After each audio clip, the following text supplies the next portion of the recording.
This is Plant-Based Briefing. High-protein diets are popular, but they certainly aren't sustainable. Part 1 by Jessica Scott-Reid of Sentient at sentientmedia.org. And I'm your host, Marian Erickson. This is the Plant-Based Podcast where I curate a variety of articles on healthy, compassionate, and sustainable living, get permission, and narrate them to you here in about 10 minutes or less every weekday. Today's article is longer than that, so it's a two-parter. I'm reading the first part today, and then tune back in tomorrow for the second half. And now let's get to today's Plant-Based Briefing. High-protein diets are popular, but they certainly aren't sustainable. Part 1 by Jessica Scott-Reid at sentientmedia.org.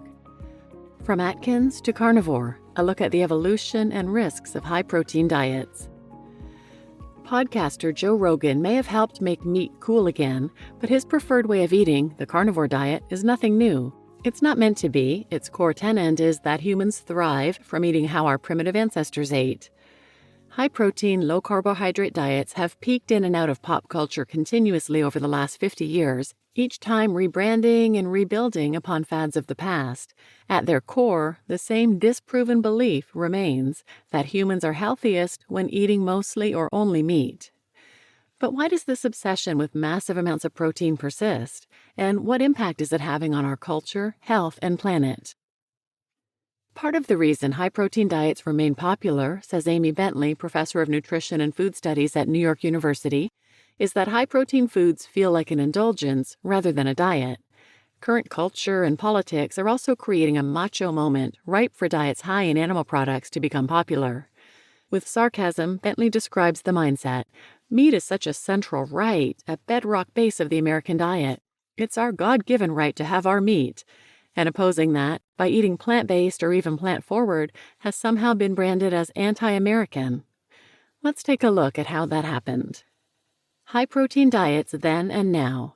From the Stillman diet of the 1970s to the carnivore movement of the 2020s, high-protein diets have evolved in both popularity and extremism over time. As each iteration pushes the limits of what's considered healthy, these protein-focused diets continue to reinforce the notion that high-protein foods, particularly those that come from animals like meat, dairy, and eggs, are necessary and superior for human consumption, while sidelining concerns about long-term health effects and environmental sustainability. High-protein diets weren't always a fad, though. Before the shift towards mass industrialization of food that began in the U.S. in the late 19th century, the majority of people, outside of the elite, were simply concerned with having enough to eat.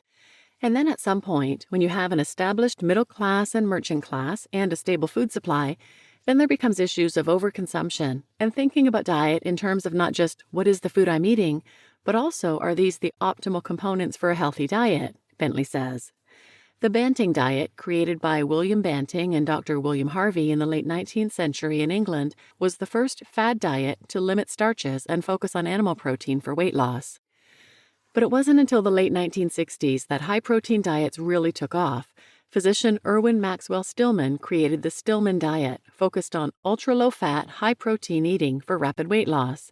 This laid the groundwork for future trends, including the Atkins diet phenomenon of the 70s, which took low-carb dieting mainstream. By the 1980s, the paleo diet pushed the narrative beyond the demonstration of carbs toward romanticizing a pre-agricultural way of eating, urging the consumption of lean meats, fruits, and vegetables, but rejecting grains and legumes. Then came the ketogenic or keto diet in the 2010s, pushing carbohydrate consumption to near zero and popularizing the idea that fat, especially from animal sources, was the key to weight loss. By the 2020s, the carnivore diet emerged as the most extreme iteration of the high-protein diet yet, eliminating plant-based foods entirely. Each step in this evolution has amplified the belief that animal-based protein is essential, even optimal, while ignoring mounting evidence about its environmental, ethical, cultural, and human health costs. Why the obsession with protein? High-protein diets of more recent years typically lean on the theory that early humans ate mostly or even only meat. Some carnivore diet proponents point to studies that refute long-standing evidence that humans were both hunters and gatherers, arguing that we were instead hyper-carnivorous apex predators.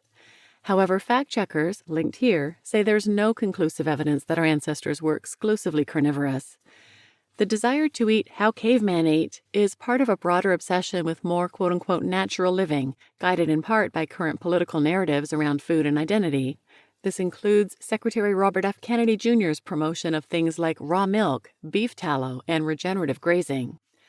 But even before the Make America Healthy Again, or MAHA movement took hold in the U.S., protein mania, as The Guardian described it in 2019, was already spreading across much of the Western world.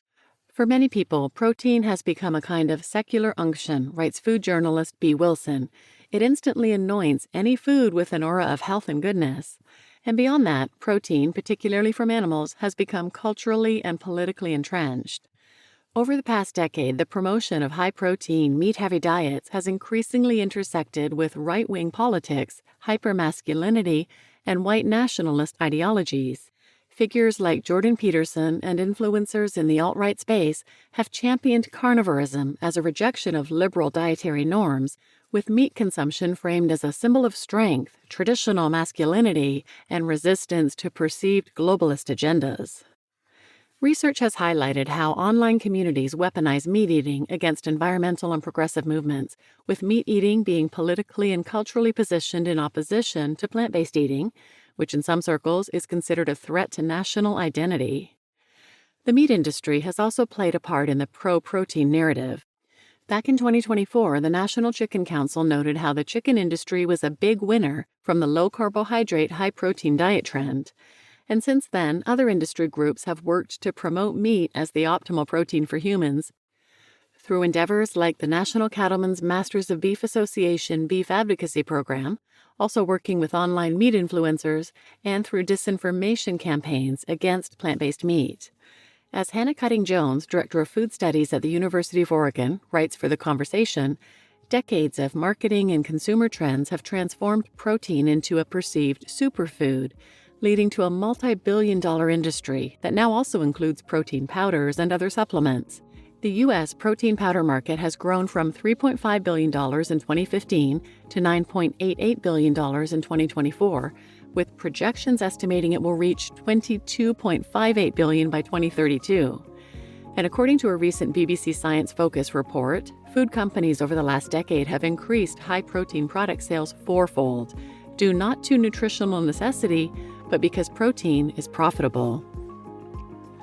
You just listened to High-Protein Diets Are Popular, but They Certainly Aren't Sustainable, Part 1 by Jessica Scott-Reid at sentientmedia.org, and I'm Marian Erickson, your host.